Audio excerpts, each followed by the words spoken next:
যেতাম, আর তোকে আমি খুব মিস করব। আমিও তোকে খুব মিস করবো রে লামিয়া, কিন্তু কি আর করার আছে বল। সব মেয়েকে তো একদিন শ্বশুর বাড়িতে চলে যেতেই হবে। তবে আমি সারা জীবন তোকে আমার সাথে রাখার ব্যবস্থা করছি, তুই কোনো চিন্তা করিস না। সত্যি বলছিস রে? কিন্তু আমি তোর শ্বশুর বাড়িতে সারা জীবন কি করে থাকবো? তারা কি ভাববে বলতো? কিছুই ভাববে না, কারণ তুই আমার শ্বশুর বাড়িতে আমার বান্ধবী হয়ে যাবি না, আমার দেবরের বউ হয়ে যাবি। জানিস তো, আমার বরের ছোট ভাই ইঞ্জিনিয়ারিং পাশ করেছে, ভালো চাকরিও করে। আমি ভাবছি আমার বিয়ের পর আমি আমার শ্বশুর বাড়িতে শাশুড়ির কাছে তোর কথা বলবো। তিনি তোকে অপছন্দ করতে পারবেন না। সে যাই হোক, পরেরটা পরে দেখা যাবে। তবে সামনের মাসে আমার বিয়ে, আর এই মাসটা তুই একসাথে আমাদের বাড়িতেই থাকবি। এখন আঙ্কেল আন্টিকে বলে নিজের ব্যাগটা গুছিয়ে আমার সাথে চল তো। এরপর লামিয়া তার বাবা মায়ের কাছ থেকে অনুমতি নিয়ে নিজের জিনিসপত্র গুছিয়ে আদিবার সাথে তাদের বাড়িতে চলে যায়। এভাবেই দিন কাটছিল। একদিন সে কি রে, তুই তো অনেকক্ষণ থেকে বই পড়ছিস, তোর খিদে পায়নি? অবশ্য খিদে পেলেও তো তুই বলবি না। যাই হোক, আমার খুব খিদে পেয়েছে, আমি একটু পায়েস রান্না করি। বাবা মাও পায়েস খেতে খুব ভালোবাসে।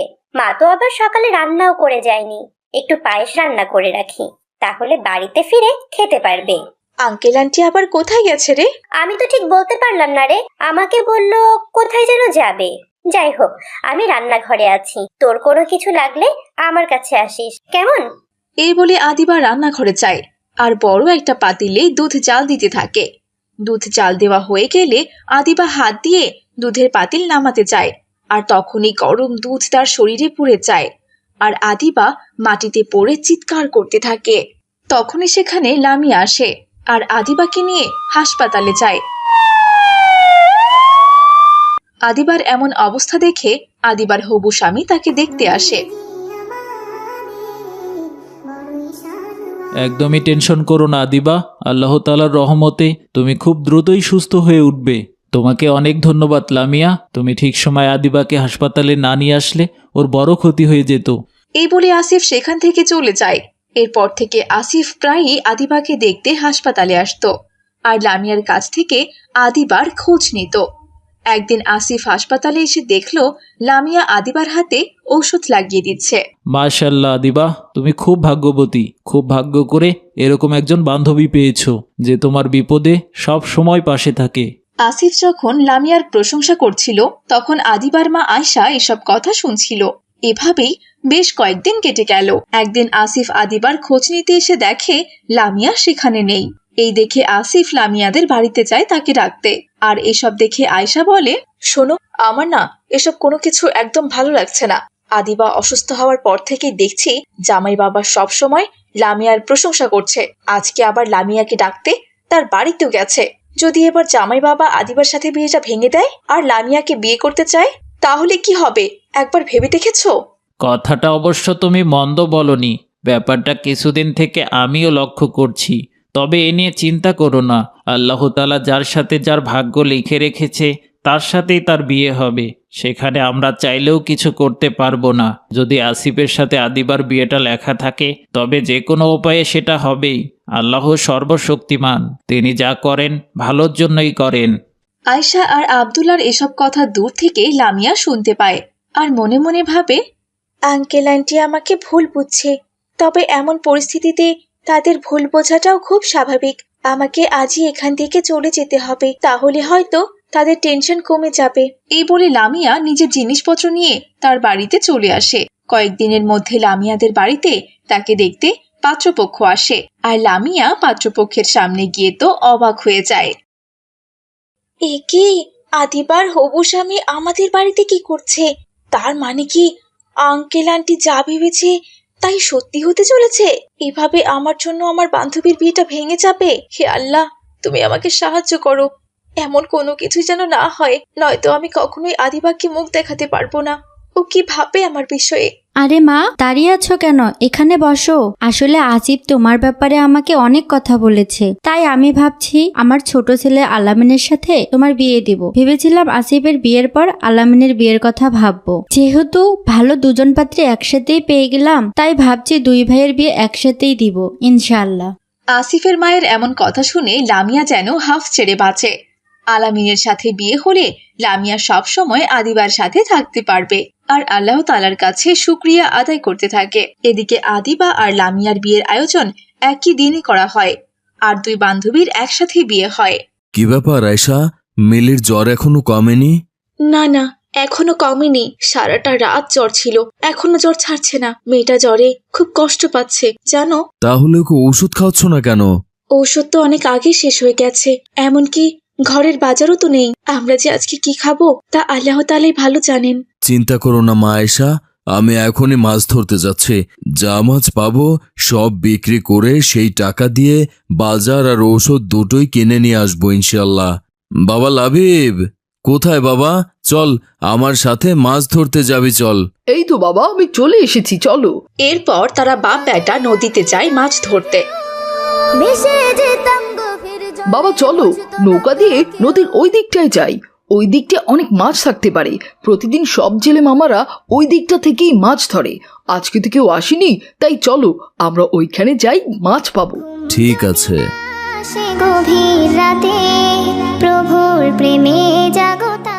এরপর আব্দুল্লাহ নদীতে জাল ফেলতে থাকে, কিন্তু তার জালে কোনো মাছ ওঠে না। এভাবে দুপুর হয়ে যায়। এইখানে তো যারা আছে সবাই মাছ পায়, তাহলে আজকে আমরা মাছ কেন পাচ্ছি না? মনে হয় আজ এদিকটায় কোনো মাছ নেই। চলো বাবা, আমরা বাড়িতে চলে যাই, আমার খুব খিদে পেয়েছে। বাড়িতে গিয়ে আর কি খাবি রে বাপ? তোর মা রান্না করেনি।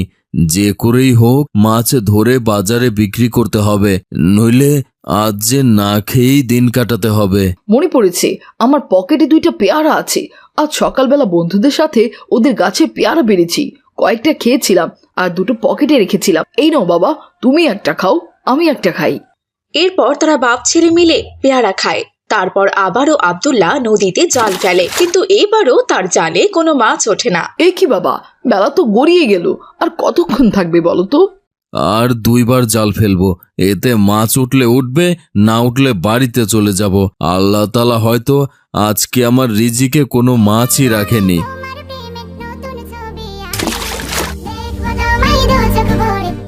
বাবা ওই দেখো, ওই দিকে 7টা হাঁড়ি ভেসে আসছে। এই মাঝ নদীতে এই হাঁড়িগুলো কোথা থেকে এলো? বাবা তোমার মনে আছে, দাদি সবসময় গল্প করতো যে এই নদীতে নাকি 7টা হাঁড়ি আছে। গ্রামের অনেকেই নাকি ওই হাঁড়িগুলোকে দেখেছে, আর যখনই তারা ধরতে গিয়েছে তখনই নাকি হাঁড়িগুলো অদৃশ্য হয়ে যেত। তবে দাদি বলেছে ওই হাঁড়িগুলো দেখা নাকি সৌভাগ্যের ব্যাপার, কারণ ওই হাঁড়িগুলো মানুষের মনের ইচ্ছা পূরণ করে। তুমি একবার এই হাঁড়িগুলোর কাছ থেকে কিছু চেয়ে দেখো তো বাবা। তুই বলছিস যখন, তখন চেয়ে দেখছি। এই যে হাঁড়ি, শোনো, তোমরা আমাকে 3 বস্তা সোনা দাও তো, আমি সেগুলো দিয়ে অনেক বড় লোক হতে চাই, যাতে আমার সংসারে আর অভাব না থাকে। কিন্তু অবাক করা কাণ্ড, সাথে সাথে আব্দুল্লাহর নৌকায় 3 হাঁড়ি সোনা এসে উপস্থিত হয় আর আব্দুল্লাহ খুশি হয়ে সেগুলোকে নিয়ে বাড়িতে ফিরে যায়। আসসালামু আলাইকুম, কি ব্যাপার? আজকে এতগুলো বাজার করে নিয়ে এসেছো তুমি? আজকে অনেক মাছ পেয়েছিলে বুঝি? ওয়ালাইকুম আসসালাম। না গো, আজ তেমন একটা মাছ পাইনি, আর তাছাড়া এগুলো বাজারও নয়, এগুলো হচ্ছে সোনা। সোনা? সোনা কোথায় পেলে তুমি?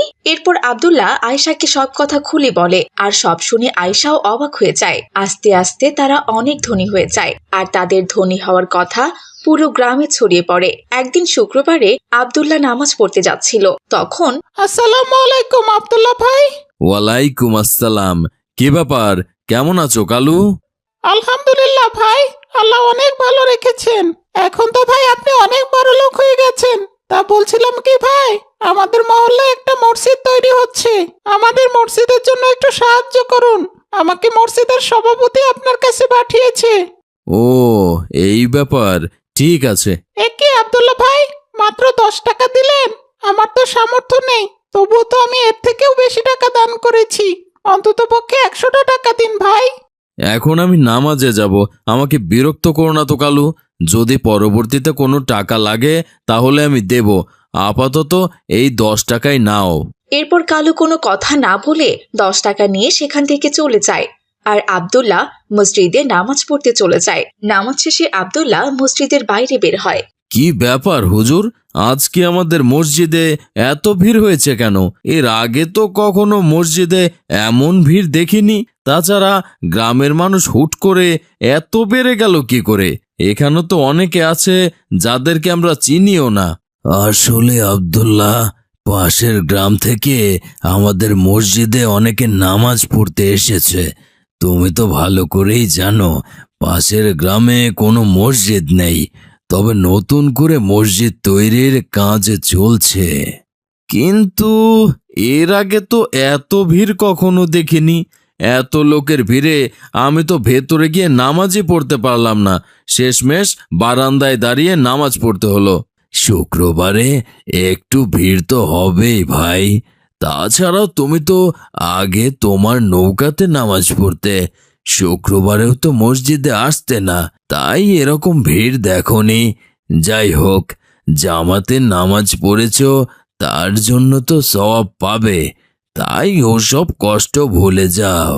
আল্লাহ তাআলার জন্য বারান্দায় নামাজ পড়ার কষ্ট কোনো ব্যাপারই না। বাবারে বাবা, গরমে জীবনটা একদম বেরিয়ে যাচ্ছে আমার। আব্দুল্লাহ এই কথা বলতেই উপর থেকে গাছের ডাল ভেঙে আব্দুল্লাহর মাথার উপর পড়তে ধরে, আর তখনই হুজুর তাকে ধাক্কা দিয়ে সেখান থেকে সরিয়ে দেয়। এখনই তো এই কাঁচা ডালটা তোমার মাথায় পড়তো। আল্লাহ তাআলার অশেষ কৃপায় তুমি বেঁচে গেলে। সাবধানে থেকো ভাই। আমাকে বাঁচানোর জন্য জাযাকাল্লাহ খাইরান। এরপর আব্দুল্লাহ বাড়ির দিকে রওনা দেয়।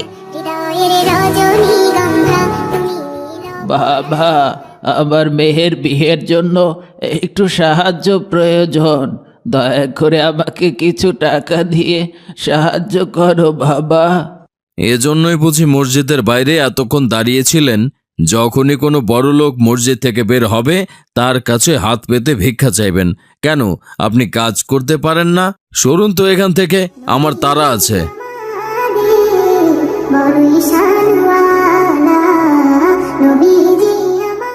আয়েশা, এই দেখো, আমি তোমার জন্য একটা নতুন সোনার গয়না নিয়ে এসেছি। আজ থেকে তুমি এই গয়নাটা বাড়িতে পরবে। গয়নার কথা বাদ দিন, ছেলে মেয়ে দুটো খুব অসুস্থ হয়ে পড়েছে। কি করব কোনো কিছুই বুঝতে পারছি না। ডাক্তারকে ডাকলাম, সে এসে ওষুধ দিয়ে গেছে, আর 2 ভাই বোনকে ইঞ্জেকশন দিয়ে গেছে। বলেছে 1 ঘন্টার মধ্যে সুস্থ হয়ে যাবে ইনশাল্লাহ। কিন্তু 6 ঘন্টা হয়ে যাওয়ার পরেও তো দুজনের একজনও সুস্থ হচ্ছে না। বিষয়টা আমার কাছে একদম ভালো লাগছে না।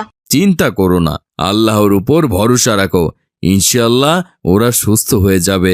ডাক্তার যেহেতু ওষুধ দিয়ে গেছে, ওদেরকে খাবার খাইয়ে ওষুধ খাইয়ে দিও। আমার শরীরটাও খুব খারাপ লাগছে, আমি শুতে গেলাম। এই বলে আব্দুল্লাহ ঘুমাতে চলে যায়।